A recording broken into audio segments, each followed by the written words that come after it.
왕이신 예수여 오셔서 좌정하사 다스리소서.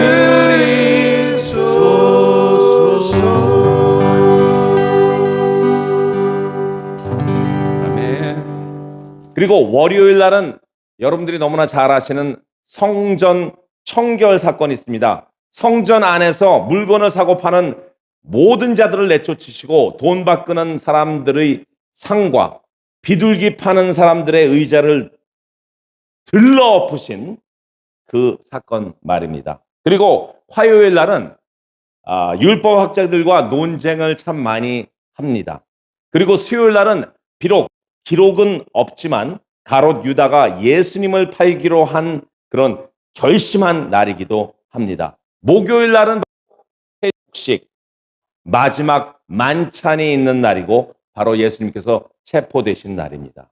금요일은 예수님께서 십자가에 못 박혀 죽으신 날이시고, 토요일 날은 안식일이며 바로 주일은 예수님께서 죽음의 사망의 권세를 이기시고 우리들에게 구원을 선포하신 날입니다. 자, 오늘 우리가 읽은 본문을 통해서 나눌 감동을 한번 나눠봤으면 좋겠습니다. 첫 번째, 같이 읽겠습니다. 나는 과연 주님께 순종하는가? 이르시되, 2절을 한번 보죠. 이르시되 너희는 맞은편 마을로 가라. 그리로 가면 곧 아직 아무도 타지 않은 나귀 새끼가 매어 있는 것을 보리니 풀어 끌고 오라. 이 구절을 요즘 현대 세상의 상황으로 대체해 본다면, 너희들은 저쪽 동네에 가서 아직 아무도 타보지 않은 새 차가 있을 것이니 그 차를 그냥 끌고 와라 라는 말과 같습니다. 이것은 바로 차 절도를 하는 말과 같습니다. 그리고 3절에 만일 누가 너희에게 왜 이렇게 하느냐 묻거든 주가 쓰시겠다고 하라. 그리하면 즉시 이리로 보내리라. 그리고 그 다음 장면이 제자들이 가서 본즉 나귀 그 새끼가 있는 것을 봤잖아요. 그리고 그것을 풉니다.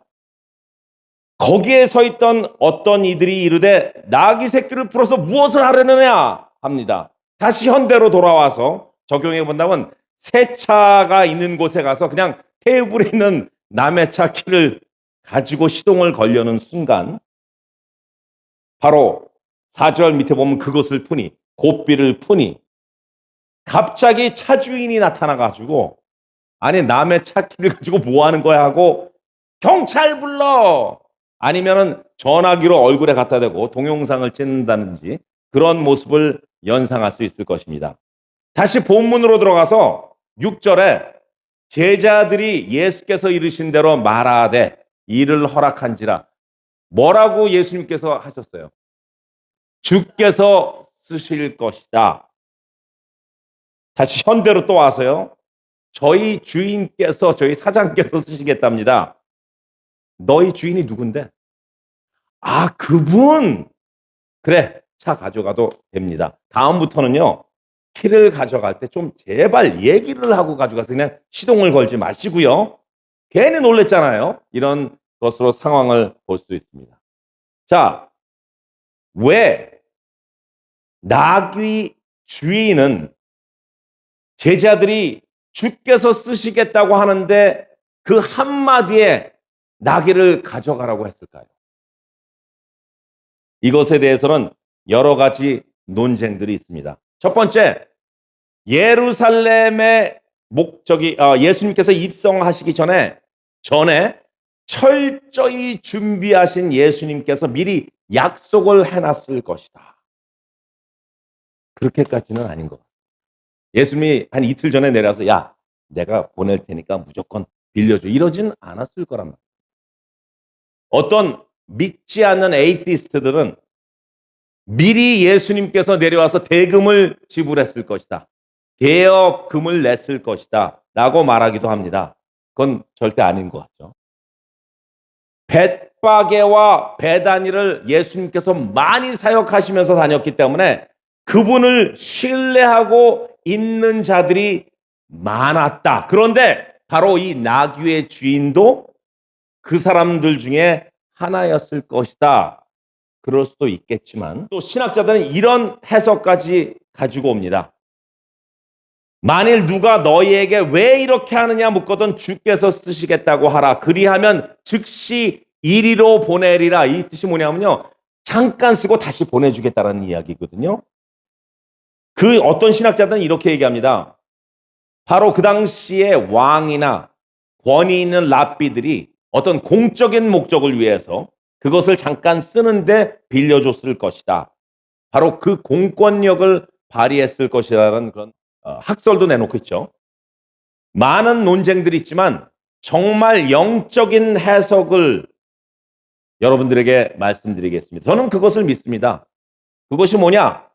주가 쓰시겠다라는 그 단어, 그 구절 하나가 바로 인간적인 결핍이나 어떤 필요와 요구에 의한 것이 아니라 이것은 구속자적 필요, divine necessity를 강하게 선포하신 것이었기 때문에, 그것은 바로 하나님의 명령이었기 때문에, 그것은 분명 영적인 선포였기 때문에 그 나귀의 주인은 한마디의 반대도 하지 않고 그냥 빌려주었던 것입니다. 아니, 아무런 말을 할 수가 없었습니다. 왜? 영적 권위의 그 구속자적 필요에 의해서 그냥 순종했기 때문입니다.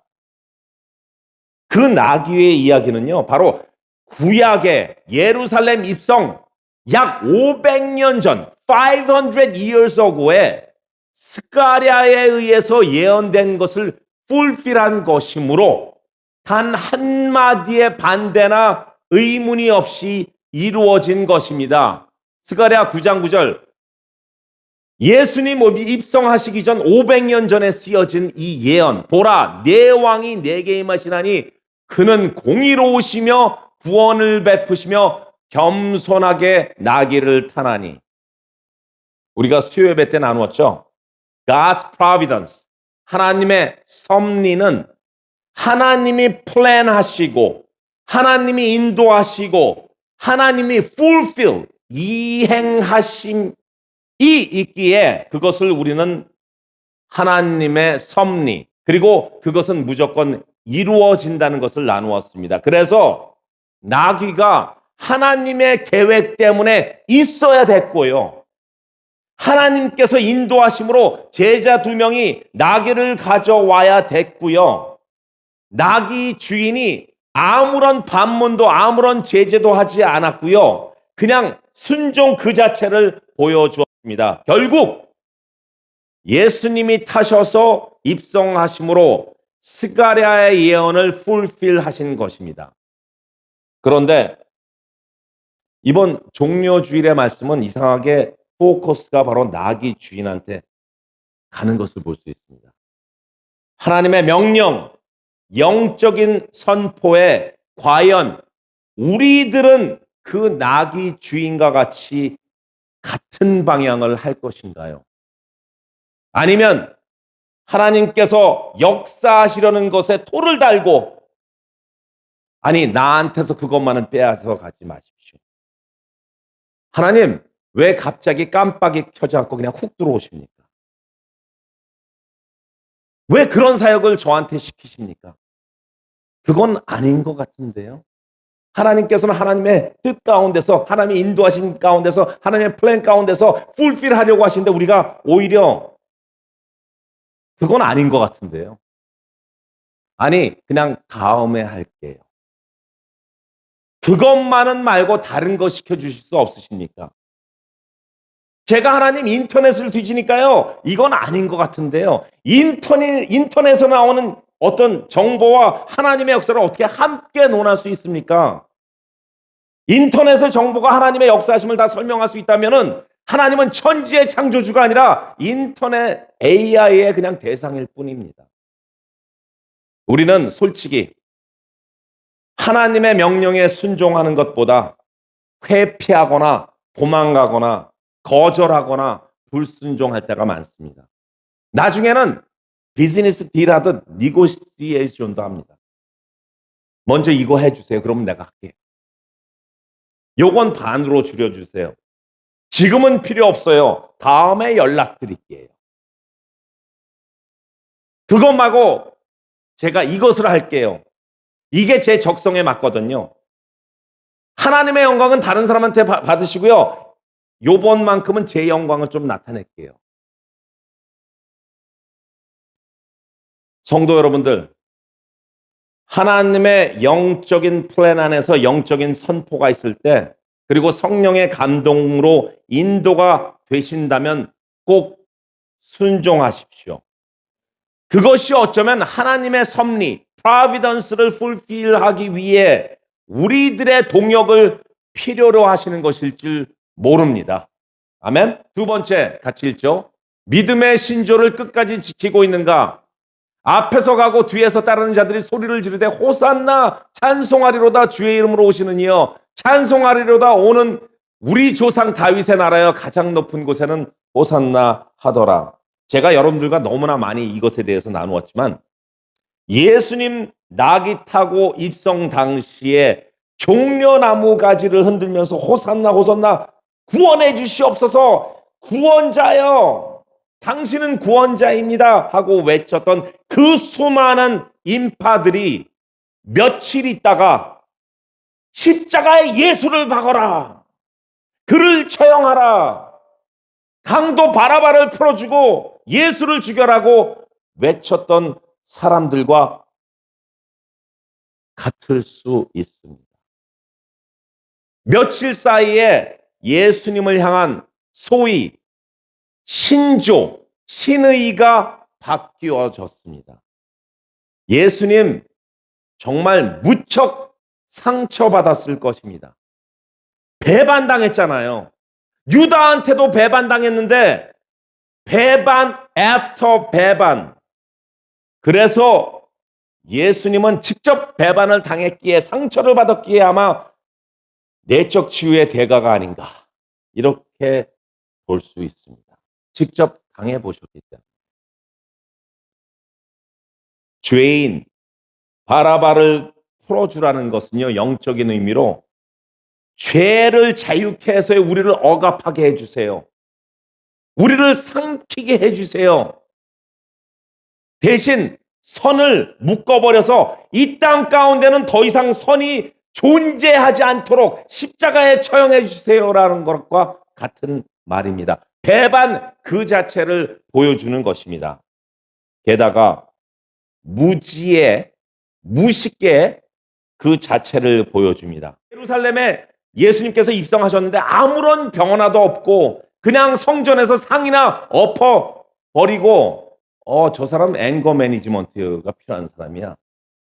제자의 발이나 닦아주고 로마의 군졸에게 잡혀서 힘 하나 못 쓰는 채찍 맞고 가시관 쓰이고 그런 약한 구원자를 바라보고 우리가 왜 강력한 혁명가라고 로마를 뒤집을 수 있는 그런 혁명가라고 믿었을까? 차라리 이 사람은 그냥 가라 그러고 우리 바라바를 풀어달라고 하자. 그런 무지의 소리였다라는 것입니다. 성도 여러분, 하나님께 대한 예수님께 대한 성령님께 대한 신조, 신의를 지킵시다. 예수님은 하나님이십니다. 예수님의 십자가의 공로가 바로 우리 믿는 사람들에게 영원한 생명을 주신 축복이라는 것을 명심하고 신조, 신의를 지킵시다. 할렐루야. 세 번째, 성령님의 임재 안에서 모든 것을 준비하고 있는가? 함께 읽죠. 예수께서 예루살렘에 이르러 성전에 들어가사 모든 것을 둘러보시고 때가 이미 저물매 12 제자를 데리시고 베다니에 나가시니라. 아멘. 예수님께서 성전에 들어가신 장면은요, 단순히 건물 안으로 들어갔다는 것이 아닙니다. 성령의 임재가 있는 중심으로 들어가신 것입니다. 모든 것의 시작과 끝은 반드시 성령의 임재 가운데서 이루어져야 됩니다. 많은 성도들이 교회에 출석하는 것으로 신앙생활을 나는 너무나 너무나 뷰티풀하게 하고 있다라는 착각을 합니다만 그것만으로는 충분하지 않습니다. 무엇이 충분해야 되냐면요. 예배에서 반드시 성령을 만나야 하는 것이 가장 중요한 것입니다. 성령과 함께 예배 드려야 됩니다. 그것이 진정한 예배입니다. 그래서 여러분들 보실 때 어떤 예배에 갔더니 막 자매들이나 형제들이 눈물을 뚝뚝 흘려. 아, 집안에 우환이 있어서 그러는구나 라고 착각을 할 수가 있는데 그것은 우환이 있어서 우는 게 아니에요. 물론 우환이 있어서 울 수도 있어요. 그러나 그 우환이 있고 문제가 있고 걱정이 있고 디프레션 있고 새드니스가 있고 하는 것을 성령님한테 내놓고 토로했더니 성령님께서 만져주심, 위로해주심, 걱정하지 마. 내가 너와 함께 있어. 우리 같이 해결해보자. 물론 예수님께서는 혼자서 해결할 수 있지만 같이 해결해보자. 그 대신 내 손을 꼭 잡아. 여기에 사랑과 위로를 느껴서 뚝뚝 흘리는 눈물. 이것이 바로 성령의 임재를 느낀다는 것입니다. 우리의 삶, 모든 삶, 성령님과 함께 살아가야 됩니다. 우리의 삶의 중심은 내가 아니라 성령님이 되어야 됩니다. 그럴 때 우리는 성령을 체험하고 매 순간 그분의 인도하심에 순종하며 살아갈 수 있습니다. 이것이 진정한 크리스찬의 삶입니다. 크리스찬의 삶은 성령의 임재에서 시작하고 성령의 임재 안에서 마무리되어야 됩니다. 그렇지 않으면요, 우리들의 신앙은 단지 모임, 동아리 모임의 수준밖에는 되지 않고 그 수준에만 머물게 됩니다. 그래서 예배에 아무런 감동이 없고 말씀은 부담이 되고 저 목사가 왜 이렇게 소리 지르는 거야? 여러분들 그렇게 안 느끼시죠? 저는 소리 잘 안 질러요. 그렇죠? 그리고 기도는 그냥 형식이 되고 결국 예수님과 커넥트 되지 않는, 연결되지 않는 다람쥐 쳇바퀴 돌아가는 그런 예배 형식만 된다는 것입니다. 그러니까 상황과 감정에 따라서 흔들리고 나 오늘 기분 무지 나빠. 나 오늘 교회 안 가. 영적으로 침체되고 무너지고 신앙은요, 출석이 아닙니다. 신앙은요, 겉모습이 아닙니다. 신앙은 성령 안에서 성령과 함께 사는 것입니다. 아멘. 정말 나귀 주인과 같이 주께서 쓰시겠다 하면 주님 하십시오. 주께서 인도하시겠다 그러면 주님 인도하여 주십시오. 주님께서 풀필 하시겠다면 저는 따르길 원합니다. 주님, 오히려 제가 감사합니다. 주님과 동역하게 되어서요. 이런 순종이 있는가? 그리고 주님, 우리는 배반하지 않습니다. 주님은 주님이시고 주님은 예수님이십니다. 주님은 우리들의 하나님이십니다. 주님, 주님께서 죽으심으로 인하여서 우리를 살려주시고 주님께서 다시 부활하심으로 우리를 영원한 생명을 주셨으니 그것을 믿고 따라가는 하나님의 종들이 될 수 있도록 이끌어 주시옵소서. 주님, 우리 가운데 주님, 우리의 생각들, 우리의 삶들 굉장히 복잡하고 무너질 때도 많습니다만 오직 성령님을 마음에 가지고 마음에 느끼며 임재를 느끼며 살 수 있는 하나님의 백성들 될 수 있도록, 그리고 예수님을 선포할 수 있는 그런 하나님의 제자들 될 수 있도록 이끌어 주시길 간절히 기도드립니다. 우리 함께 일어나셔서 결단송을 하겠습니다.